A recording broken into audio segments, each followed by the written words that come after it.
Santiago capítulo 4 y vamos a, después de estar varias semanas con el capítulo 3 sobre la lengua y estar hablando también sobre juzgar, murmurar, que vimos también la semana pasada, pues vamos al capítulo 4 y vamos a leer del 1 al 10. Santiago capítulo 4 del 1 al 10. Dice: ¿de dónde vienen las guerras y los pleitos entre vosotros? ¿No es de vuestras pasiones las cuales combaten en vuestros miembros? Codiciáis y no tenéis, matáis y ardéis de envidia, y no podéis alcanzar, combatís y lucháis, pero no tenéis lo que deseáis, porque no pedís. Os pedís y no recibís, porque pedís mal para gastar en vuestros deleites. Oh, almas adúlteras, ¿no sabéis que la amistad del mundo es enemistad contra Dios? Cualquiera pues que quiera ser amigo del mundo se constituye enemigo de Dios. ¿O pensáis que la Escritura dice en vano: el Espíritu que Él ha hecho morar en nosotros nos anhela celosamente? Pero Él da mayor gracia. Por esto dice: Dios resiste a los soberbios y da gracia a los humildes. Someteos pues a Dios, resistid al diablo y huirá de vosotros. Acercaos a Dios y Él se acercará a vosotros. Pecadores, limpiad las manos, y vosotros los de corazón, los de doble ánimo, purificad vuestros corazones. Afligíos y lamentad y llorad. Vuestra risa se convierta en lloro y vuestro gozo en tristeza. Humillaos delante del Señor y Él os exaltará. Es interesante porque mucho de lo que hemos hablado ahora tiene que ver con esto. Sí. O sea, mucho de lo que hemos estado comentando tiene que ver con esto. Esta es una, como ya dije el domingo, la semana pasada, ya queda poco para que terminemos Santiago, pero una de las cosas que a Santiago le preocupa, como hemos visto y le preocupa mucho, es todo lo que tiene relación con la forma de hablar, todo lo que tiene relación con la forma de expresarlo. Hemos visto la importancia que le da a la lengua, y hemos visto también la semana pasada el tema que tiene que ver con la murmuración y el juzgar a los demás. Si tú lees los versículos, que no vamos a hacerlo ahora, si tú lees los versículos 13 al 18 del capítulo 3, que habla de la sabiduría, que lo vimos en su momento, por eso no lo vamos a estudiar. Cuando hablamos al principio del estudio, recordáis que si alguno quiere sabiduría, pídela a Dios. Entonces estuvimos hablando todo lo que Santiago habla de la sabiduría y cogimos ese texto también sobre la sabiduría terrenal, diabólica, animal que hay comparado con la sabiduría de Dios, ¿no? En los versículos anteriores, Santiago ha estado, en el capítulo 3, ha estado hablando de la lengua y ha estado hablando de la sabiduría terrenal, de la sabiduría, palabra suya, sabiduría que desciende de lo alto, terrenal, animal, diabólica, porque donde hay celos y contención, allí hay perturbación y toda obra perversa. Y también habla de los celos, de que no os jactéis, de que no mintáis. Es decir, a Santiago le preocupa mucho eso, ¿no? Y une lo que ha comentado de la lengua y de la sabiduría, ese tipo de sabiduría que lo contrasta con la sabiduría espiritual, lo une con lo que va a comentar ahora, con lo que hemos leído ahora, acerca de la amistad del creyente con el mundo, de la relación del creyente con el mundo, de la relación del creyente en las oraciones, de las situaciones que hay en la iglesia, etc. Una de las cosas que llama la atención es, en esto, hermano, y que me he encontrado muchas veces en algunos creyentes, en algunas iglesias, es el idealismo en el que hemos caído al pensar en la iglesia primitiva. Y pensamos que la iglesia primitiva nunca tuvo ningún tipo de problema. Ahora estamos estudiando el libro de los Hechos y estamos viendo el Espíritu Santo. Y vamos a entrar, dentro de unas cuantas semanas, entraremos en el tema de cómo vivía la iglesia de Jerusalén. La iglesia de Jerusalén era en todos los sentidos ejemplar. De hecho, vendieron sus cosas para ayudar a los pobres, la gente venía, era una iglesia ejemplar. Y por eso lo cogemos como modelo, porque era una iglesia que en todos los sentidos abrió camino para lo que debemos ser las diversas iglesias. Pero cuando Santiago escribe esta carta, después de aproximadamente entre 14 y 18 años después de lo que sucede en el libro de los Hechos, las iglesias ya eran diferentes. Es como lo que hemos hablado antes de la generación de los hebreos, ¿no? Se dirige a una primera generación y después a la segunda y tercera generación le tiene que repetir, le tiene que decir reuniros, porque se estaban yendo ya por otra parte. y estaban pensando que Josué era más importante, que Moisés era más importante, que los ángeles son más importantes, y el autor de Hebreos dice, no, el más importante es Jesús, ¿no? Y tiene que hacerle ver todo lo que tiene. Pues aquí, después de varios años, encontramos a un grupo de personas que además están en la dispersión, un grupo de personas que estaban teniendo bastantes problemas, con la persecución, pero que estaban teniendo problemas entre ellos. Y si tú te fijas después en las cartas del Nuevo Testamento, prácticamente todas las cartas del Nuevo Testamento son causadas por problemas que había en la Iglesia, escritas por problemas que había en la Iglesia. Es decir, ese concepto que a veces tenemos de una Iglesia que no había ningún tipo de problema, que todo era bonito, que todo era hermoso, la Iglesia primitiva de Jerusalén lo vemos. La Iglesia de Antioquía también. La Iglesia de Antioquía, cuando tú ves la Iglesia de Antioquía, es algo maravilloso lo que estaba pasando en Antioquía. Pero después la Iglesia, con el paso de los años, con el paso de nuevas generaciones, empieza a haber carnalidades, problemas, y es lo que está pasando aquí.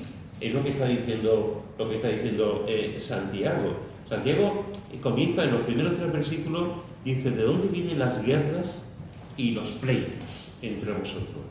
¿No es de vuestras pasiones las cuales combaten vuestros miembros?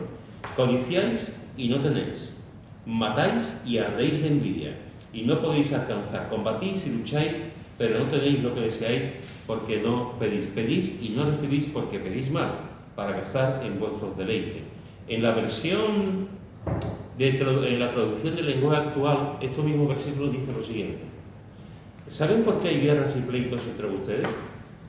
Pues porque no saben dominar su egoísmo y su maldad. Son tan envidiosos que quisieran tenerlo todo, y cuando no lo pueden conseguir son capaces hasta de pelear, matar y promover la guerra, pero ni así pueden conseguir lo que quieren. Ustedes no tienen por qué, porque no se lo piden a Dios. Y cuando piden, lo hacen mal, porque lo único que quieren es satisfacer sus malos deseos. Fijaos lo que está diciendo en la versión del lenguaje actual, que lo aplica, lo pone de una manera un poquito más clara. ¿Qué pensáis de estos 3 versículos que hemos leído? Haciendo referencia a creyentes. ¿Qué pensáis? ¿Por qué Santiago escribe esto? ¿En una iglesia puede haber guerra y pleitos? ¿Entre creyentes puede haber combates? ¿Entre creyentes puede haber codicias, envidias? Esto parece más bien una pelea de... Nosotros lo hemos visto que sí. De hecho es común, creo yo, es más común de lo que creemos. Y contar experiencias. Lo que sí voy a pedir es que a nuestra querida Lara, es que o sea, si salimos, si está bien.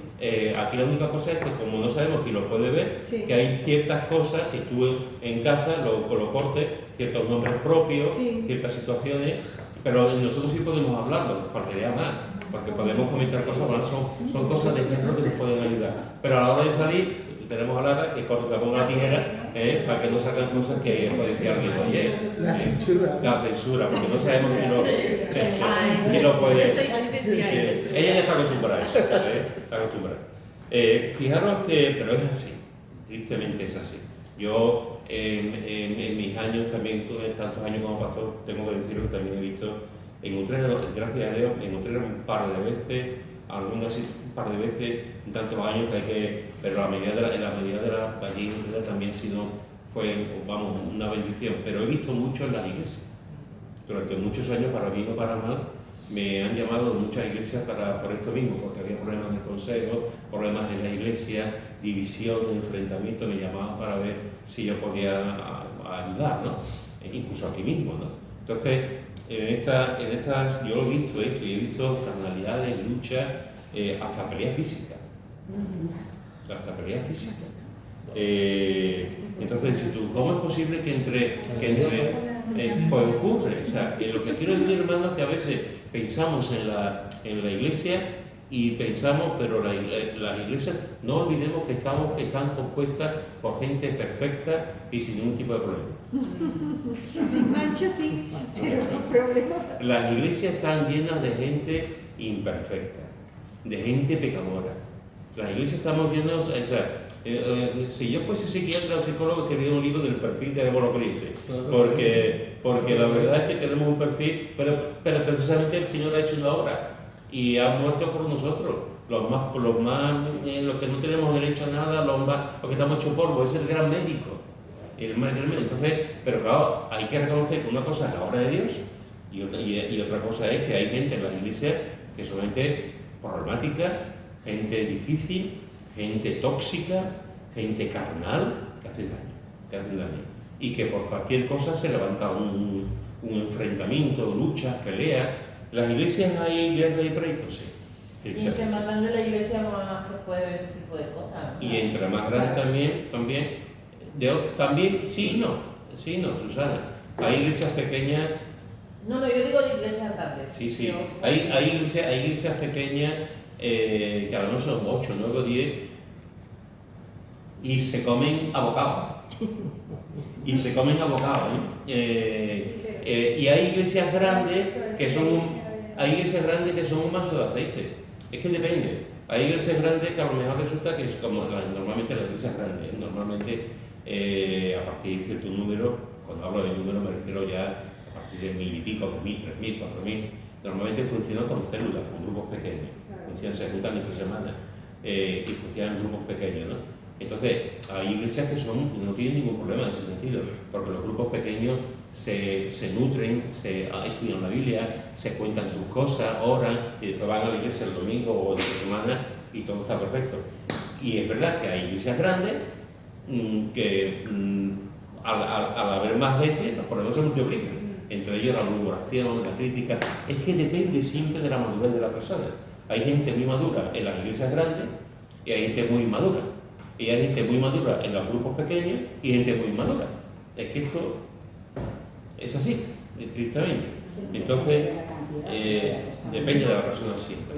Depende siempre de... Entonces, en este sentido, una iglesia el otro día le estaba diciendo a un, no recuerdo aquí, a un hermano, en la predicación no recuerdo, en las iglesias en España, el promedio que tenemos de membresía en las iglesias en España oscila entre 30 y 60 miembros. Algunas iglesias tienen 18, 15, otras iglesias tienen 70, 65, y otras iglesias tienen 500, 1000.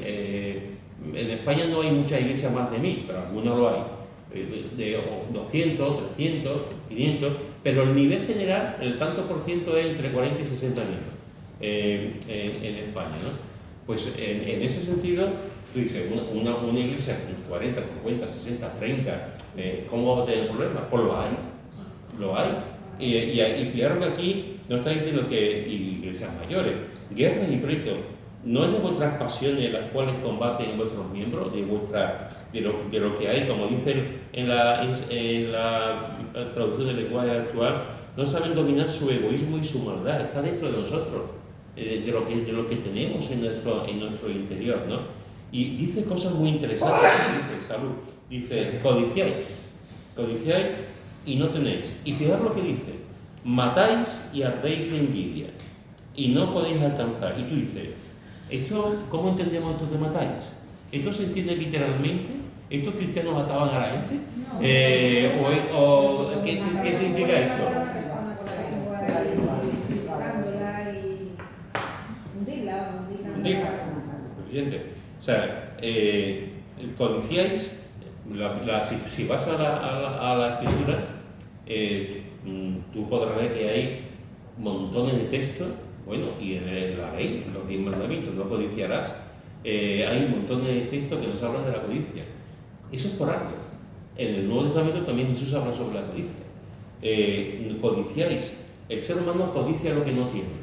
A mí siempre me ha llamado la atención cuando en la consejería matrimonial, que normalmente, casi en todos los matrimonios, siempre llegaban a la conclusión de que los otros matrimonios eran mejores que los nuestros. Siempre se llega a esa conclusión. La conclusión de o mi familia, la familia de fulanito es mejor que la mía. Siempre pensamos que los demás son mejores. Siempre pensamos que los demás lo hacen mejor que nosotros, en ese sentido.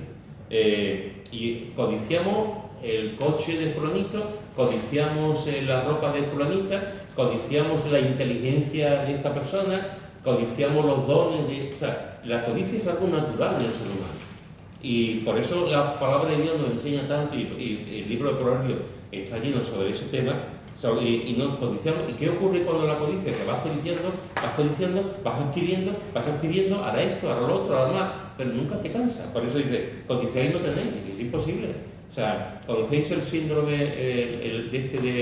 de las personas que guardan basura, papeles en la casa.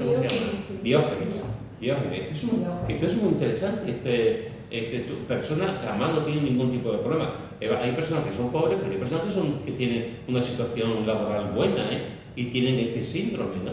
De guardar cosas. Pues a veces queremos buscar cosas, codiciar cosas y al final nunca lo comprobamos. Queremos más. Y en ese sentido, por ejemplo, la publicidad es tremenda, porque la publicidad lo que hace es que nos entra ganas de conseguir cosas que no tenemos, porque nos lo venden como si fuese algo importantísimo. Si no tienes este coche no eres feliz, si no usas esta colonia no eres un hombre, si no usas esto y nos lo tragamos. Entonces, codiciáis, matáis, claro, aquí evidentemente no está hablando de...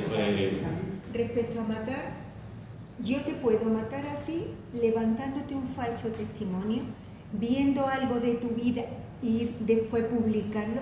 Eso es querer hundir a una persona, es matarla. Estamos viendo hoy en la política. Exactamente, lo quiero muerto, al balas este pobre, lo quiero muerto. Que le querían levantarle cosas que el pobre hombre no tenía, pero querían buscarle cosas para matarlo, no físicamente, pero hundirlo personalmente. Y eso es fatal, ¿eh? Una persona... También decía el Señor que cualquiera que insultara a su hermano está matándolo. Solo con insultarlo. Aunque aquí ya este hombre es falto, es digno de juicio. Que diga tonto o que diga es digno de juicio. Así que fijaros que, por una parte, Santiago está diciendo que, y vuelvo a repetirlo porque es importante, a creyentes, ¿de dónde viene? Hacernos una pregunta. Es como si Santiago está escribiendo, está hablando de la lengua, está hablando de la sabiduría carnal, está hablando de la iglesia y ahora quiere hacer un examen. Y el examen consiste en esta. ¿Qué pasa con esto? ¿De dónde vienen las guerras y los pleitos entre vosotros? ¿No es de vuestras pasiones? Estas son preguntas que la respuesta siempre es afirmativa. Que sí, de aquí, de las pasiones. Viene de nuestro interior.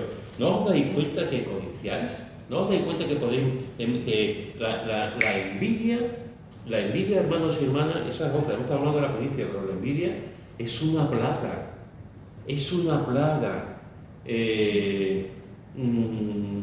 O sea, yo cuando pienso en la envidia hay muchos ejemplos en la Biblia y en la historia, pero cuando pienso en la envidia, no sé, siempre me viene a la mente la hermana de Moisés y Aarón. Cómo tuvieron envidia de Moisés. Y hablaron mal. Y cómo María se puso a hablar de Moisés porque decía, ¿quién es? Somos sus hermanos, somos importantes, ¿no? Y tú, Aarón, que tú eres... y era su hermano, y era el hombre que Dios... Y su hermano contaba con ellos, y Aarón era su mano derecha, y era un equipo tremendo. Y María estaba ahí, que era responsable de alabanza. Hoy la diríamos directora de canto, porque cantó y estaba con el pandero y tal, ¿no? Una mujer que estaba, y sin embargo después tenía envidia de su propio hermano. Igual que Caín y Abel. Los hermanos de José. Los hermanos de José. Ese y David. Es que tenemos un montón de ejemplos de gente de que sí, tenemos un montón no sé si alguna vez he contado, esto está basado en hechos reales, de una historia de dos mujeres que ellas, las dos, quiero recordar que las dos jugaban al hockey sobre patines. Y las dos en su país habían ido eran selección y eran muy buenas, pero una de ellas era mejor que la otra. Y se metían más boles, más pelotas, no sé cómo se llama eso de meter las bolas, pero bueno. Le dieron premios, la ficha, ¿sí? Le dieron reconocimiento, en fin, la mujer era el número uno. Y la otra tenía envidia, hasta el punto que le pusieron a esta mujer, le hicieron un monumento y se veía con el palo de golf y tal, con el palo de patinaje de hockey, te gusta, entonces hicieron una estatua y tal, y la otra estaba llena de envidia. La otra estaba diciendo, yo juego también, yo también estoy, y sin embargo a esto le ponen un monumento y a mí no, hay que ver. Y una noche puso, fue y intentó destruir la estatua de su compañera, digamos, con la mala fortuna que le cayó encima. No sé cómo lo hizo la mujer, que le cayó encima la estatua. Es como Nadal. Nadal tiene una estatua en Roland Garros. O sea, le han puesto una estatua. El único tenista que tiene una estatua por ganar 14 veces Roland Garros. Ahora imaginaros que un tenista va y ahora intenta destruir la estatua y se le cae la estatua. La envidia te puede matar, literalmente. Al menos no literalmente en el sentido que físicamente, pero te mata. Es carcoma, efectivamente, carcoma. En proverbios, efectivamente. Tenéis envidia, cuidado con la envidia, porque la envidia entra y como la dejemos, se queda. Se queda. Es contagiosa. Y es contagiosa. Todas las cosas malas son contagiosas. todo esto es contagioso, tristemente. Dice, a ver, y no podéis alcanzar, combatís y lucháis, pero no tenéis lo que deseáis. Fijaos que es muy triste lo que está diciendo, combatís, o peleáis entre vosotros. Y no, pues no tenéis lo que deseáis porque no pedís. Esto es, dice, pedís y no recibís porque pedís mal, para gastar en vuestro deleite. ¿Esto? ¿Qué significa esto? Pedimos al Señor cosas, pero pedís mal. Porque era para su... Porque por envidia, ¿no? Que estás pidiendo por envidia de tener lo que el otro tiene. Sí, porque pedía para su deleite, para ellos, lo que sea, la crear, para su goce, para ellos, para no... Fíjate que en la versión de traducción en lenguaje actual dice, cuando piden lo hacen mal, porque lo único que quieren es satisfacer sus malos deseos. ¿Sabéis, hermano? Tenemos un problema aquí en la oración, tenemos un problema. Tenemos un problema. Tenemos un pequeño problema. Jesús nos dice repetidamente en el Sermón del Monte y en otras partes, Jesús dice, pedís o dar. La Biblia nos dice, pedís o dar. La Biblia nos dice continuamente, ir a Jesús y acerquemos al trono de la gracia, etc. Nos habla de ir a Jesús y pedirle a Dios Padre y pedirle una oración. Los Salmos es un libro entero que se nos enseña a pedir, a alabar, a clamar al Señor, ¿no? A clamar al Señor. O sea, la Biblia nos dice que le pidamos. Y aquí está diciendo que piden, pero no se les puede, no consiguen. ¿Por qué? Porque están pidiendo para satisfacer sus propios deseos. El problema es que muchas veces cuando oramos, mira, cuando tú oras, cuando yo oro, cuando oramos al Señor, nuestras oraciones siempre deben tener un propósito. Y ese propósito de la oración es, yo oro, en primer lugar, fundamentalmente, lo que debemos hacer es, mi oración es para la gloria de Dios. Si yo no oro para que Dios sea glorificado, yo puedo pedir, Señor, no será la primera vez, aunque nos parezca una broma, no será la primera vez que un creyente pide, Señor, ayúdame a que salga la lotería. No es la primera vez, Señor, ayuda a que las quinielas que ganen, de creerme que ocurre, Señor, ayúdame. O sea, entonces, si tú estás pidiendo para satisfacer tus necesidades, Señor, ayúdame para esto, o sea, para ti, para tu deseo, para tu placer, Señor, ayúdame a ser un buen deportista, Señor, ayúdame a tener un buen coche, Señor, ayúdame a comprar eso, allá en la playa, o sea, todo para satisfacer tus deseos, tú dices, bueno, ¿y aquí la gloria de Dios dónde está? ¿Dónde está la gloria de Dios? Entonces, cuando oramos, una de las cosas que tenemos que tener presente es que la oración siempre debe ser para dar gloria a Dios, antes que satisfacer la mía. Si mi oración no le da gloria a Dios, ¿cómo voy a orar? Pero lo hago porque estoy buscando lo mío. Cuando realmente la oración siempre debe ser buscar su gloria. Y su voluntad. Hágase tu voluntad. En la tierra como en el cielo. Es así. Y muchas veces lo que pedimos es para nosotros.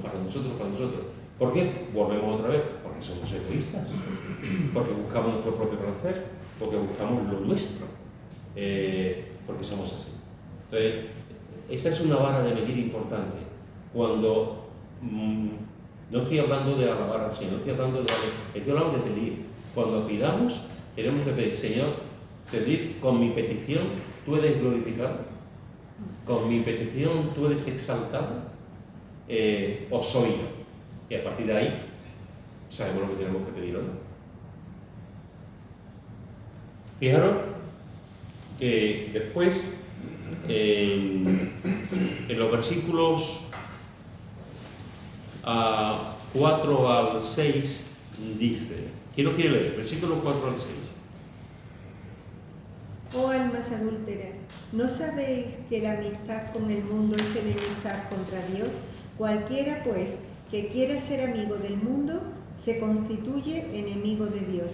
¿O pensáis que la Escritura dice en vano, el Espíritu que Él ha hecho morar en nosotros nos anhela celosamente? Pero Él da mayor gracia, por esto dice, Dios resiste a los soberbios y da gracia a los humildes. Muy bien, ¿qué os parece estos versículos del 4 al 6 que ha leído Americano?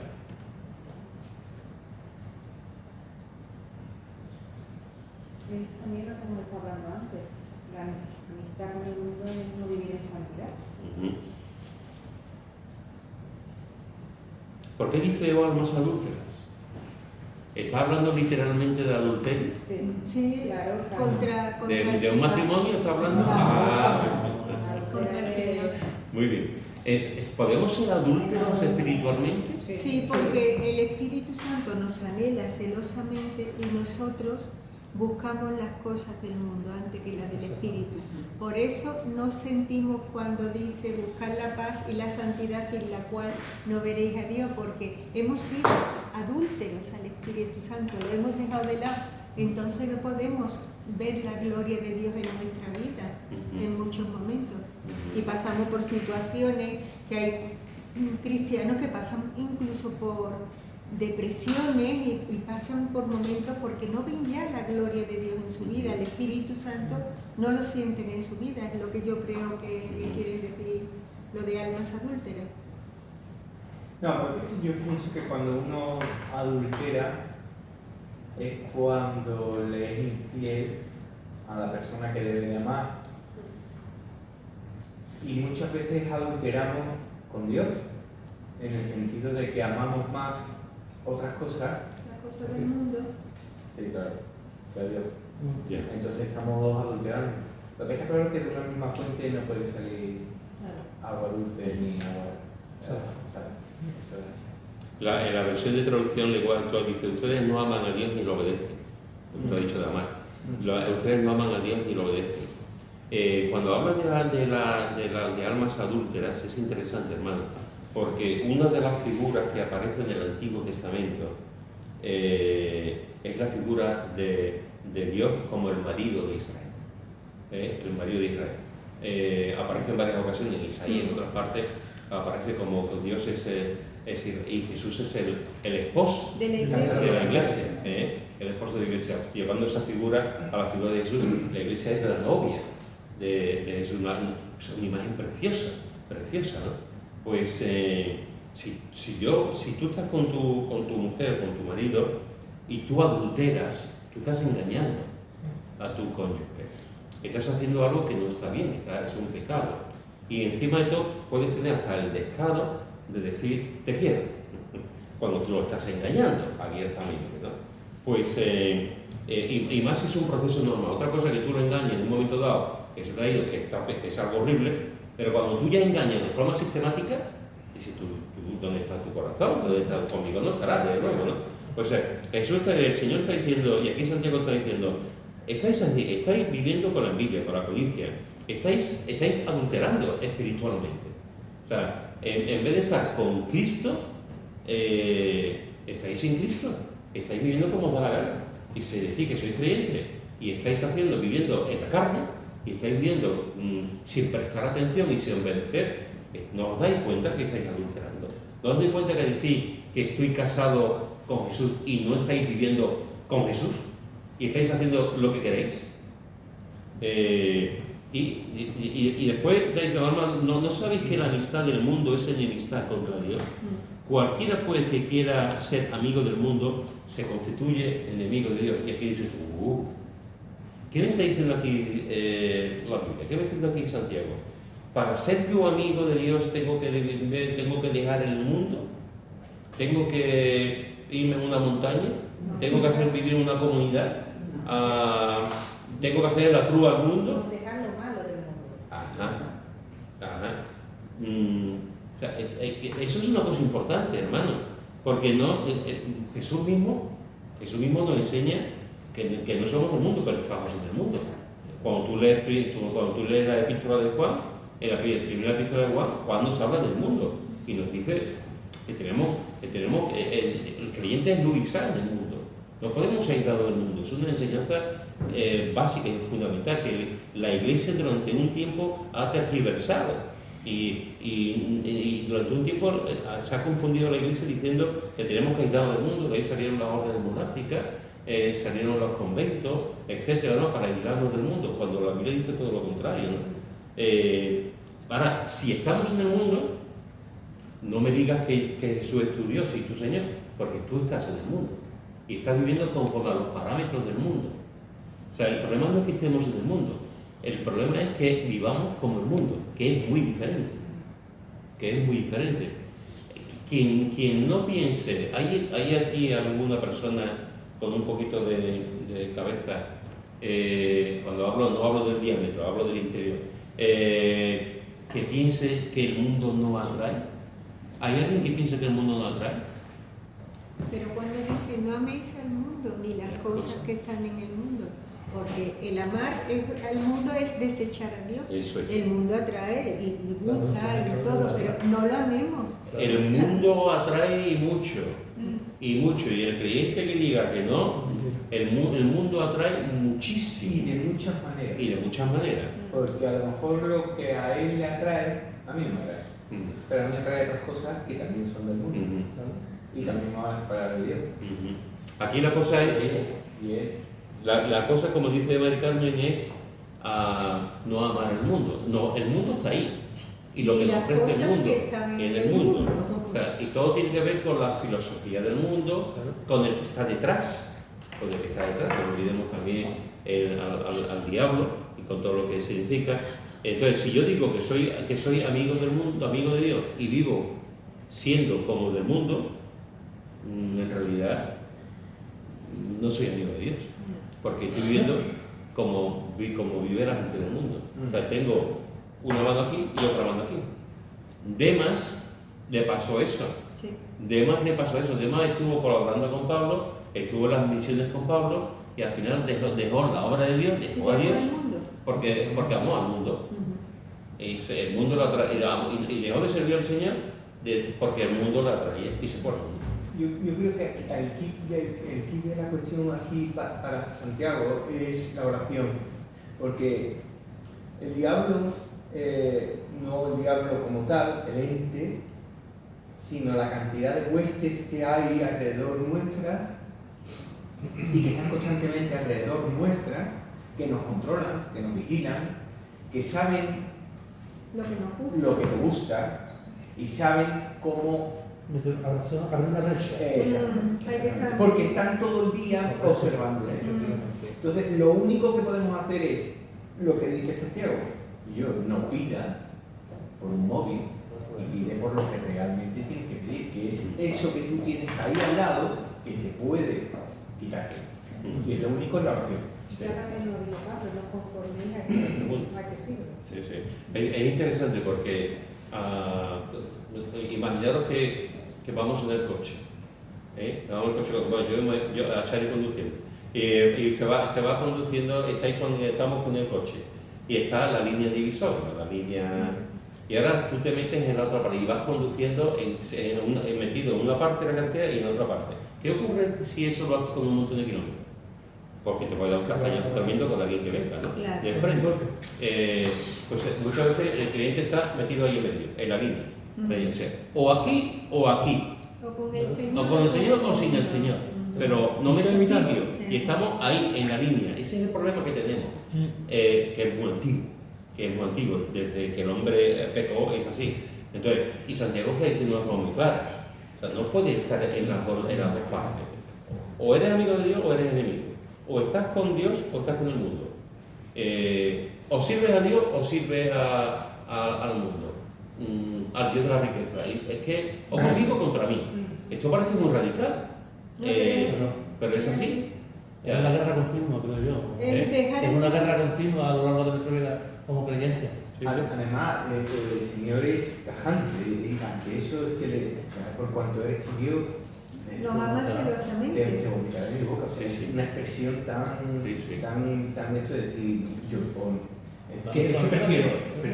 yo prefiero la sinceridad de una persona que se ha apartado totalmente a una persona que está queriendo ser una Ananías y Zafira, engañando a lo que quien tú creas que quieres engañar. Porque yo no te voy a engañar a ti o a mi madre es absurdo.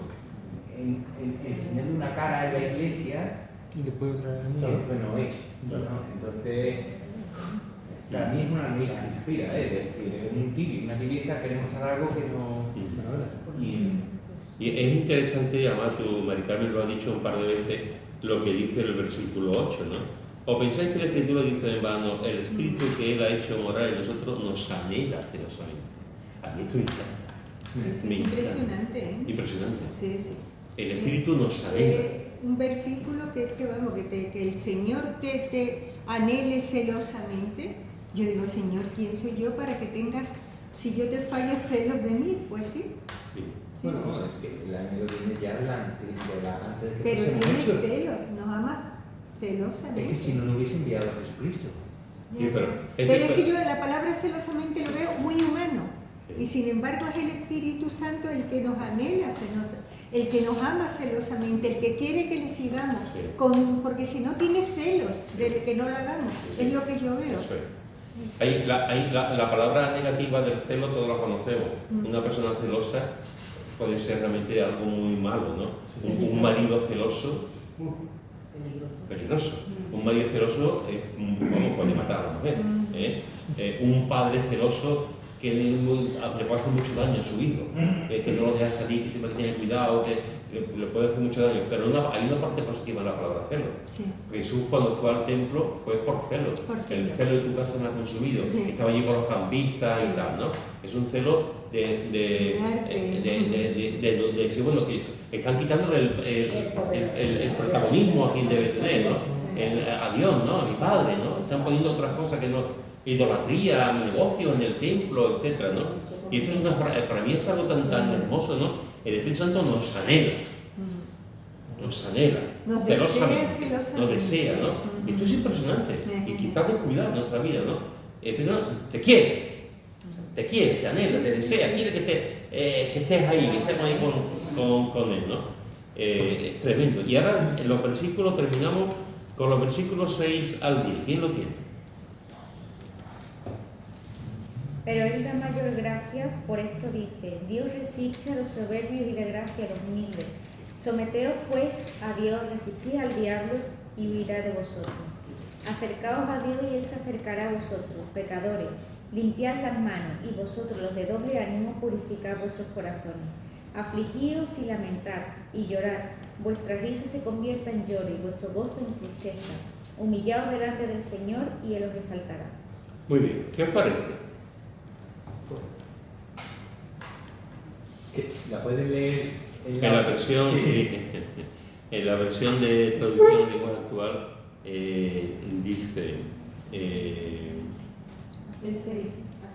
dice, en realidad Dios nos trata con mucho más amor, como dice la Biblia, Dios se opone a los orgullosos, pero brinda su ayuda a los humildes. Por eso obedezcan a Dios, háganle frente al diablo y Él huirá de ustedes. Háganse amigos de Dios y Él se hará amigo de ustedes. Pecadores, dejen de hacer el mal. Los que quieren amar a Dios, pero también quieren pecar, deben tomar una decisión, o Dios o el mundo de pecado. Pónganse tristes y lloren de dolor. Dejen de reír y pónganse a llorar para que Dios vea su arrepentimiento. Sean humildes delante del Señor y Él los premiará. ¿Sí? Otra vez está hablándonos de lo mismo. Ya. Este es un texto desafiante, es un texto muy duro que Santiago emplea aquí, por un dolor que él tiene, de ver cómo se está viviendo esta realidad, ¿no? y cómo este grupo de creyentes, algunos de ellos están viviendo esta situación. Y fijaros que dice, Jesús da mayor gracia. Y lo mismo que ha estado hablando de la codicia, de la envidia, de la lucha entre los creyentes, lo mismo que estaba hablando de los creyentes adúlteros, las personas adúlteras en el sentido espiritual, que no están con Dios, que dicen que son amigos de Dios, pero en realidad no son amigos, que son amigos del mundo. De la misma forma que Él reconoce que el Espíritu Santo nos anhela, que quiere estar con nosotros y nos ama de esa forma, Él dice, tengo que daros una buena noticia. La buena noticia es que Él da mayor gracia. ¿Verdad? Mayor gracia, versículo 6. Pero Él da mayor gracia. Por esto dice, Dios resiste a los soberbios y da gracia a los humildes. Aquí hay una serie de expresiones muy importantes. Fijaros que dice, Dios resiste a los humildes, Dios resiste a los soberbios, da gracia a los humildes. Hay muchas citas. Resiste a los soberbios y da gracia a los humildes, hay un montón de citas en el Antiguo Testamento. Dice, fijaros que habla de Dios resiste a los soberbios, da gracia a los humildes, someteos. ¿A quién? A Dios. Someteos. Resistir al diablo, sometimiento, resistir al diablo. ¿Y qué hará el diablo? Huir. Así que fíjate que nos da una clave también en cuanto a esa lucha que tenemos y en este aspecto, y entra el diablo. A someternos a Dios, resistir al diablo y huirá. El diablo, hermano, a veces lo pintamos como si fuese el invencible, y el diablo no es invencible, más poderoso que nosotros, desde luego, pero invencible, el único invencible es Dios. Y al diablo, con las armas que tenemos, le hacemos frente. La palabra de Dios, la oración, le hacemos frente. Y ahora dice, acercaos a Dios. ¿Y qué va a ocurrir si nos acercamos a Dios? Que Él se acerca a nosotros. Lo que hemos estado desde el tema de oración hasta ahora estamos tocando. Es así. Eso es. Acercaos a Dios y Él se acercará a vosotros. Y fijaros que dice, pecadores, limpiad las manos y vosotros le doble el ánimo, purificad vuestros corazones. ¿Esto qué significa? ¿Nos tenemos que lavar las manos todos los días? Claro, aparte de eso que es higiénico, ¿qué significa esto? ¿Qué significa esto? Las manos de impureza, de cosas malas. Eso es. Esto es una figura hiperbólica, no está hablando de que como creyentes tenemos que limpiarnos. Tenemos que limpiar nuestras manos, nuestro corazón, nuestra alma, en nuestro interior. Tenemos que limpiarnos de la maldad y cuidar con los de doble ánimo. Es decir, los que están los que están con un deseo y con otro. Los que están ahí con otro y con el mundo. Además, lo dice bien claro, purificar vuestros corazones. Eso es. No con Cristo aquí y después al día siguiente con el mundo. Es un poquito lo que hemos hablado también antes, ¿no? De la santidad de Dios. Y dice, afligíos y lamentad y llorad. Vuestra risa se convierta en lloro y vuestro gozo en tristeza. Ya está, otra vez. O sea, otra vez estamos... ¿Dios no más que quiere que lloremos? No. ¿Dios no más que quiere que pasemos mal? Porque pone esto. Que nos humillemos. Cuando te arrepientes de corazón pesado. Exactamente, que nos humillemos delante de Él. Bien. Que nuestra risa de haber estado en el mundo y eso que al humillarnos se convierta en llanto y en lloro. ¿Para qué? Para que Dios nos exalte. Bien. Que nos humillemos delante de Él, para que Él nos exalte. Muy bien. A veces, hermanos, resulta que nos arrepentimos del pecado, arrepentimos algo y estamos viendo como si tuviésemos la pena. Si nosotros nos arrepentimos del pecado, se tiene que ver. Se tiene que ver con la actitud, con las lágrimas, pasándolo cuando alguien peca. Y con tristeza. Con tristeza, hemos Claro pecado. que sí, claro Y a que veces sí. pensamos que el pecado, oye, no, esta cosa, ¿peca de qué? Me he arrepentido. No, nuestra risa se convierte en llanto. David pecó y pensaba que el Espíritu Santo se había apartado de él y sabía... No aparte de mí, tu santo entonces, cuidado, O sea, que tenemos, cuando un creyente, un pecador, una persona peca, entra la tristeza. Sí, entra tristeza, sí. Sí. Y lo sabemos los que somos hombres. Entra de las lágrimas, el dolor, la vergüenza, entra. Te vuelve, sin querer te pones triste, sin querer, aunque sea una persona Porque se alegre. entristece el espíritu. Hombre, Y a causa Yo de creo eso, que, y yo creo que eso es bueno, cuando tú te sientes mal como peca, yo creo que es bueno, porque significa que el Espíritu Santo está actuando también. Claro. O sea, es como buena señal por lo menos. Así es como notamos que tenemos. Siento remordimiento, es buena señal. Claro, claro. Eso lo hablo yo mucho con mi amigo, digo, tía, es que me siento mal, y eso es bueno. Eso es bueno. No, nada, sí, es una chorrada. Sí. Es que me estaba acordando de que yo tengo este versículo de un hermano de la iglesia, que éramos jóvenes y nos repartíamos dedicatorias cuando nos bautizábamos, pues te regalaban una Biblia y los jóvenes te la dedicaban, ¿no? Y uno de ellos me puso Santiago 4.9, por eso Es un buen. Voy a preguntarle, ¿y tú por qué me lo pusiste? Claro, que el Señor te bendiga mucho, no sé qué. Santiago 4.9, claro, si tú acudes, dices, yo Sí. Pero lo que está diciendo realmente es eso, ¿no?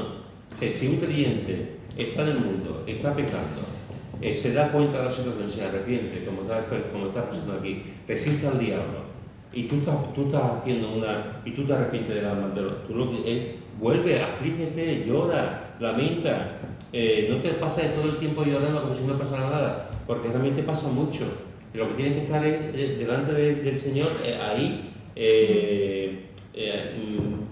pónganse tristes y lloren de dolor, dejen de reír y pónganse a llorar para que Dios vea su arrepentimiento. Sí. Para que realmente, ya no solamente que Dios vea arrepentimiento, sino que Dios lo ve de otra manera. Cuando una persona peca, yo en la Biblia, y Mercado me lo ha hecho también, en nuestras propias vidas, cuando un creyente peca, el creyente lo pasa muy mal. Lo pasa muy mal. Además no tiene ganas de nada, se nota, Lo pasa muy mal. Por eso está diciendo esto, no es que sea, Dios quiera que estemos así, no. Pero cuando pasan esto, hay momentos para reír, claro, y hay momentos para hacer esto. Y después ya termina diciendo, humillaos delante del Señor y Él os exaltará. En la versión de lenguaje actual dice, sean humildes delante del Señor y Él los premiará. Él nos va a exaltar. Hay que humillarse delante del Señor. Cosa que también es importante que entendamos. Humillarnos. Que a veces somos demasiado engreídos, demasiado orgullosos y nos creemos que sabemos mucho. Tenemos que aprender como el publicano, Señor, sé propicio a mí, peco. Y no como el fariseo. Así que, hermano, en este texto tremendo de Santiago hemos visto la importancia de cuidar las pasiones, los deseos que tenemos por dentro, cuidado con causar guerras, luchas, peleas, con la envidia, con la codicia. Son palabras contradictorias con lo que debe ser nuestra vida. Cuidado con lo que pedimos, porque si no pedimos para que Dios sea glorificado para la gloria de Dios y solamente pedimos para nosotros, no pedimos bien. Cuidado con el amor al mundo y el amor a Dios. No se puede hacer. O amamos al mundo o amamos a Dios. Pero las dos cosas es imposible. Tenemos que dar gracias al Señor porque el Espíritu Santo nos anhela. Está ahí con nosotros. Está ahí como gigante con nosotros, que nos abraza, que está ahí y no nos suelta, ¿no? Y cuidado con los soberbios. Dios resiste a los soberbios, cuidado con eso. Y da gracias a los humildes, no lo olvidemos nunca. Sometámonos, pero sometámonos a Dios. Si nos sometemos a Dios, nos someteremos a cualquier cosa y a cualquier orden. Pero tenemos que someternos a Dios y Dios da gracia a los humildes. Y acerquémonos a Dios, hermano. Dios se acerca a nosotros. Hay una expresión que muchas veces se dice que si Mahoma no se acerca a la montaña, pues esto ya lo dice aquí no dice Mahoma, aquí dice, pero que acercémonos al Señor y Él se acercará a nosotros. Y que el arrepentimiento del dolor por el pecado sea dolor, y no da siempre risa o una cosita de nada. El dolor es el dolor por el pecado. Y humillémonos delante del Señor, porque cada vez que nos humillamos, aunque nos parezca que hemos perdido, nos humillamos, estamos hechos polvo, al final el Señor nos exalta por su voluntad. aprende como dice, con su voluntad. Amén. Amén. Pues terminamos en oración, a no ser que alguien quiera decir algo.